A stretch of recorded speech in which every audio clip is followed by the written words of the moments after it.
Orang yang Allah Ta'ala beri ilmu, kalangan orang yang Allah Ta'ala beri kepada dia harta-benda yang mewah, dia tengok saja penyelewengan ini berlaku. Dia sanggup senyap kerana takut. Lahir umat yang penakut. Umat inilah yang sebenarnya yang menghina Nabi Muhammad SAW. Kita sambung oleh Rasul. Kita saja sambung oleh Rasul. Orang Putri tak sambung.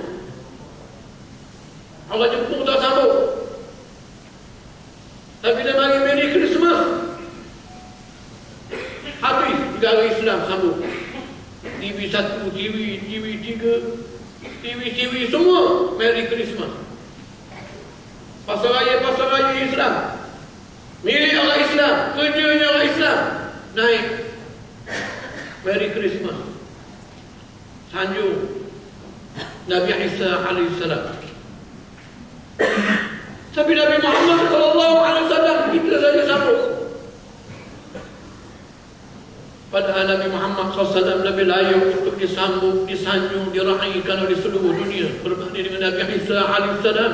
Walaupun kedua-duanya adalah Rasul yang mulia, jasa Nabi Muhammad jauh lebih banyak. Rasulullah mengubah landscape dunia, melahirkan dunia baru yang lebih aman untuk didiami. Rasulullah SAW lah yang memperjuangkan nasib orang-orang miskin, yang memudahkan usaha menghapuskan perhambaan. Bukan Abraham Lincoln. Abraham Lincoln begok pada basuh. Ada orang puji sajuk. Rasulullah SAW lah yang mengembangkan hak wanita.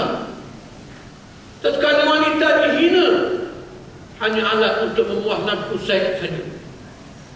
Tak ada punya hak untuk bercakap. Tidak boleh memiliki harta. Rasulullah SAW menaikkan martabat wanita,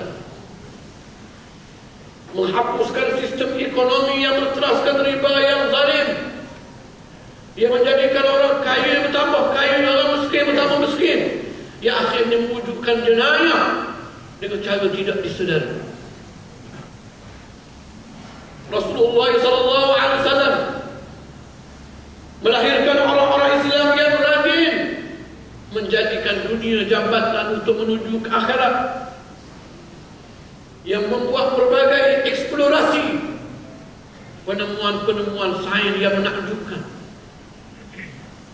penemuan-penemuan yang akhirnya melahirkan dunia moden dari segi peralatannya, dimulai oleh ilmuwan-ilmuwan Islam yang dibentuk oleh Rasulullah SAW, menjadikan dunia di ladang akhirat, membuat jasa kepada orang-orang di dunia untuk mendapat pahala yang banyak di akhirat. Susu ini patutnya disandungi oleh seluruh dunia, jika pun tidak sebagai seorang Rasul, sebagai seorang pemimpin, sebagai seorang tokoh. Tetapi kita saja yang menyambutnya. Kenapa jadi begitu? Tidak ada sebab bangsa lain nak menyanjung Nabi Muhammad SAW, tatkala umat Nabi Muhammad sendiri menghina Nabi Muhammad dengan cara yang tidak disedari, ataupun dengan cara yang disedari. Tidak ada sebab bangsa lain untuk menjadikan baginda sebagai idola, tatkala umat Nabi Muhammad, pemimpin-pemimpin Islam, menjadikan orang lain sebagai idola. Tidak ada guna mereka berkiblat kepada Nabi Muhammad, tatkala kita sendiri berkiblat kepada Barat, berkiblat kepada Jepun, dan meninggalkan Nabi Muhammad SAW. Maka oleh kerana itulah tanggungjawab kita semua sekali mempromosi Nabi Muhammad, supaya disanjung tinggi bukan dihina. Dan caranya tak lain tak bukan ialah kita sendiri sebelum ketua orang lain kembali menyanjung, mengangkat tinggi Rasulullah SAW dengan mengambil peninggalan baginda, pesaka baginda Al-Quranul Karim dan sunnah Rasulullah sallallahu alaihi wasallam dengan seluruhnya. Bukan semayang, puasa saja, bukan ibadat saja. Politik Islam, sosial Islam, ekonomi Islam dan semua sekali. Dan percayalah, tatkala kita berani untuk buat begitu, kita sanggup hilang yang disayangi untuk buat begitu, maka Allah pun tidak sayang untuk mengembalikan keagungan Islam semula seperti mana yang selayaknya. Allah tidak akan mengubah nasib itu. Kita hari ini menjadi umat yang dihina, yang dirata. Negara-negara Islam diberi gelar-gelar yang hina. Negara membangun, negara mundur, negara dunia ketiga yang menggelar kita begitu adalah bangsa-bangsa yang maju kerana jasa Islam. Tapi kita seolah-olah rela dengan gelaran itu, dan kita cuba nak keluar daripada gelaran itu dengan ikut dia. Padahal kita ada acuan kita sendiri yang tested, yang telah terbukti memuliakan orang Arab yang hina, memuliakan penduduk padang pasir yang tidak ada apa-apa sumber untuk merajai sebahagian besar dunia. Kita negara Islam ada macam-macam, ada minyak. Negara Islam kaya, tapi kaya itu kita persiapkan untuk orang lain makan. Untuk ideologi lain gemuk, Islam menjadi kubuh dengan nikmat yang Allah Ta'ala beri. Kita mempunyai bilangan yang ramai, sampai 2 bilion, mungkin lebih. Tapi ramai kita macam buih, tak boleh buat apa-apa.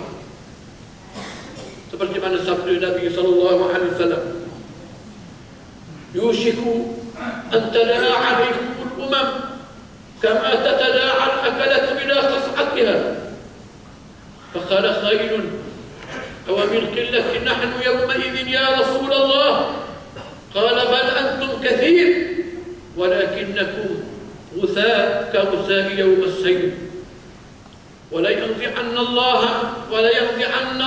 من صدور عدوكم المهابة منكم ولا يخزفن الله من قلوبكم الوهن فقال خائل فما الوهن يا رسول الله قال حب الدنيا وكراهية الموت.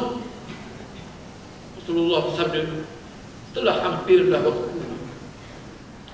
kamu umat Islam akan diratuh oleh umat-umat yang lain, sebagaimana orang ramai meratuh hidayah. Lalu para sahabat Nabi kata, bagaimana berjadi begitu? Adakah kerana kami sikit, bilangan orang Islam sikit masa itu? Allah kata, tak, kamu ramai, tapi kamu ramai 5 sen tak ada guna. Ramai macam buih.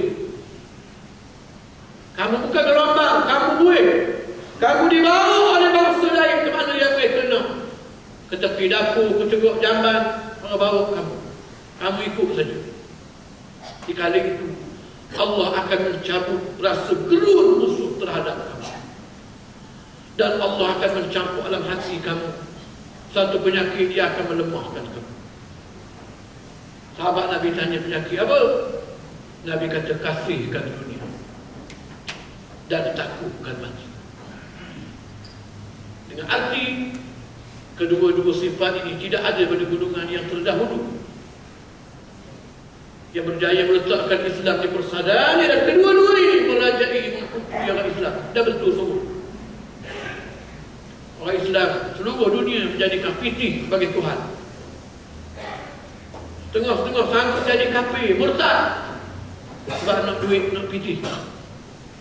Setengah-setengahnya sanggup diam dan mengatakan yang benar, walaupun dia tahu itu batil, itu zalim, dia tak berani kata. Kita